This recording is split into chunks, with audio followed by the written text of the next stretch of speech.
It's an honor for the First State to be a part of the inaugural alumnus interview. And I'm very pleased to have with me today a very special young lady, Grace Firestone from Wilmington, Delaware. Grace was the 2012 Section 2 Spirit of Sport Award recipient. Grace, welcome to the alumnus interview. Thank you, Kevin. It is a pleasure to be here. Grace embodied what Spirit of Sport was all about. Academically, she attended Tower Hill School, one of the top academic schools in the state, and finished in the top 10 in her class. Athletically, Grace lettered 15 times in 3 sports, volleyball, basketball, and soccer. She won a state championship with her soccer team in her junior year and was all-state in all 3 sports. As a leader, she was class president and selected to present her class graduation speech. But what impressed me most about Grace was her community service. I first met Grace as an attendee of the DIAA Student Leadership Conference as a rising junior, and already she had created a foundation called Let the Kids Play. Grace, tell us a little bit about Let the Kids Play. Well, after I had completed the 40 hours of community service that was required by Tower Hill, I wanted to develop a self-initiated project in which I could become more invested. So then came Let the Kids Play, with the goal to provide disadvantaged youth with sports equipment.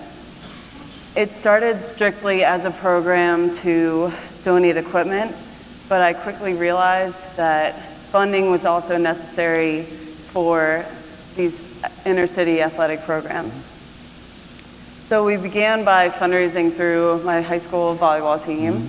We had each player get 5 sponsors to donate 25 cents per ace that our team scored throughout the season. We also created and sold t-shirts, and then we also held a school-wide student dodgeball tournament to raise funds to Let the Kids Play. So when I attended the DIAA Student Leadership Conference, I had the idea to leverage Let the Kids Play through other schools in the conference. And so through junior and senior years, altogether we raised over $5,000. And then after connecting with the Flying Kites Orphanage in Kenya in my senior year, I had post-grad plans to expand and continue Let the Kids Play abroad. So Grace, at this point in our discussion, you've graduated from high school, and in Delaware there's a long-standing tradition that the seniors immediately head down to the beach for a week after graduation. All your friends went down, but you decided to stay home. Tell us why and what happened over the summer. Well, my initial decision to stay home was based on my hope to play Division I varsity soccer in college. And so 2 days after graduation, I went to the local YMCA and to start that training program. But then I went home, I had some dinner, and then around 11:30 at night, I went up to my mom's room, said I don't feel so well, and collapsed on her bed. She immediately called 911, and she laid me on my back. She then called my brother, Grant, who she thought was out of the house. He happened to be home, so he sprinted downstairs and started CPR. He administered CPR for the 3 minutes that it took the EMTs to arrive at my house. So the EMTs took over the administration of CPR.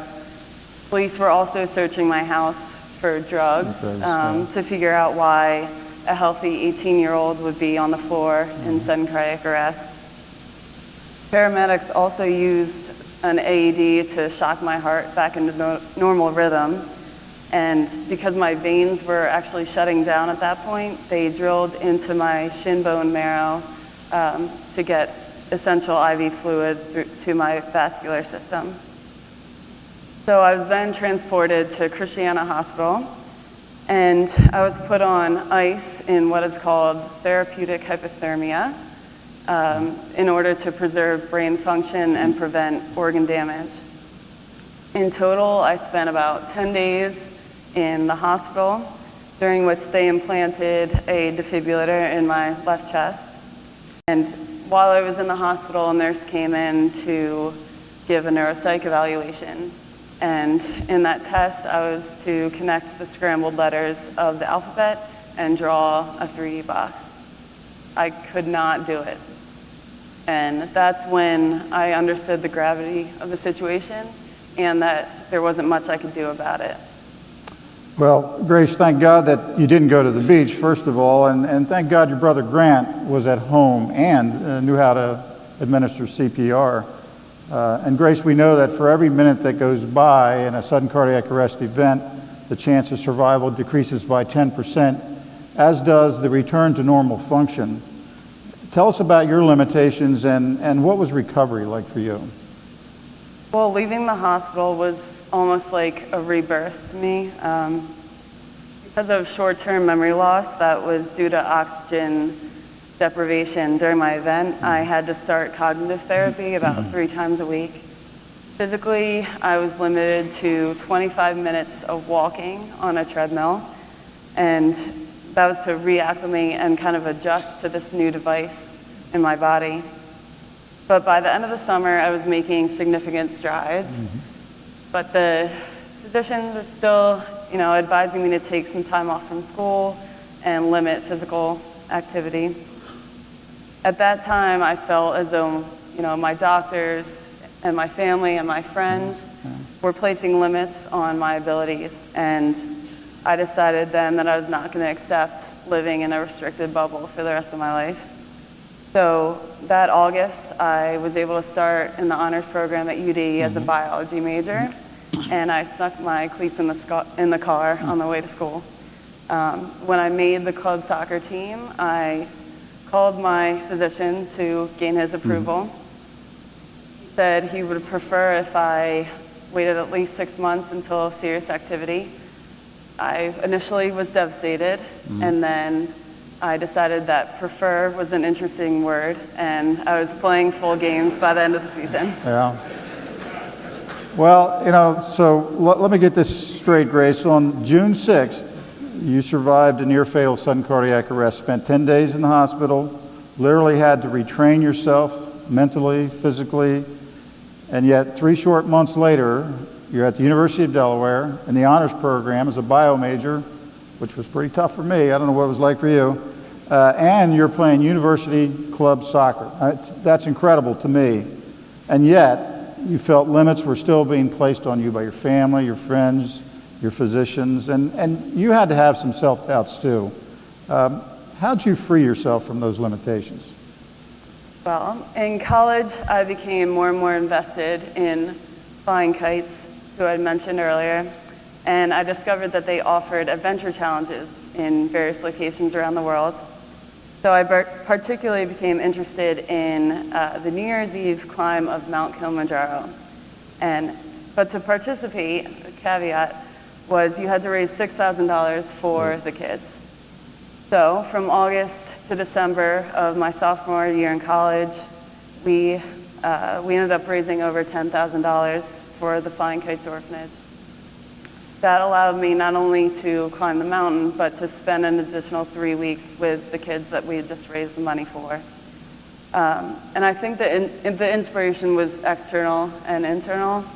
I needed to prove to myself and to others that I was physically more capable than I was told to be. And the climb was, of course, a huge physical challenge, but it was more so a nonprofit venture that was bigger than any one individual.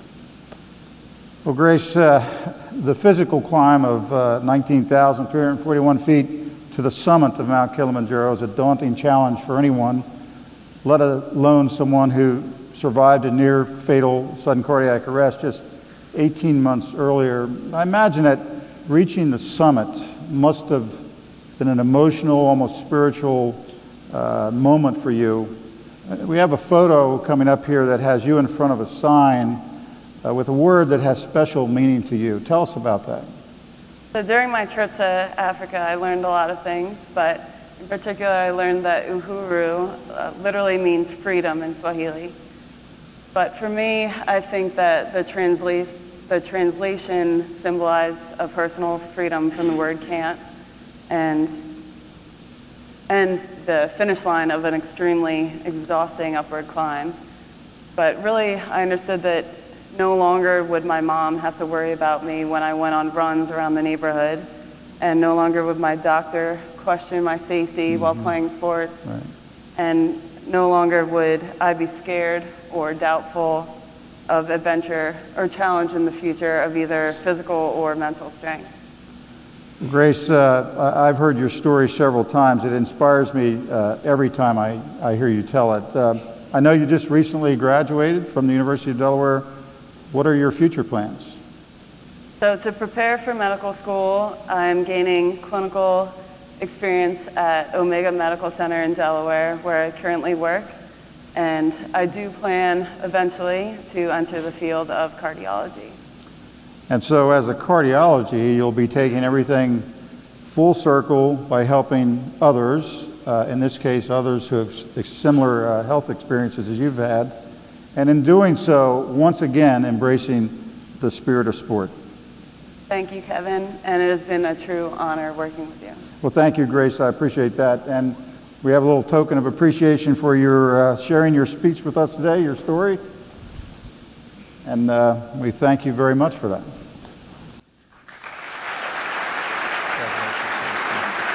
Good job.